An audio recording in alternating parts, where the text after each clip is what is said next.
Forgetting about an ex-boyfriend can be tough, but with time and patience, you can start to move on.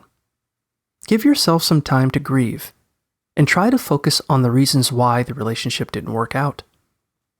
At the same time, avoid blaming yourself for what went wrong. Instead, look at it as an opportunity to learn and grow so that your next relationship is even better. If you feel down about yourself, write a list of your good qualities. Avoid contacting your boyfriend and put away or get rid of things that remind you of him, like pictures, gifts, and souvenirs.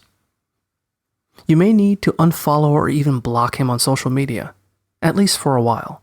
Spend time with supportive friends and family who can help you feel positive. Do things that you enjoy and that help you feel fulfilled, since this will distract you and help boost your confidence.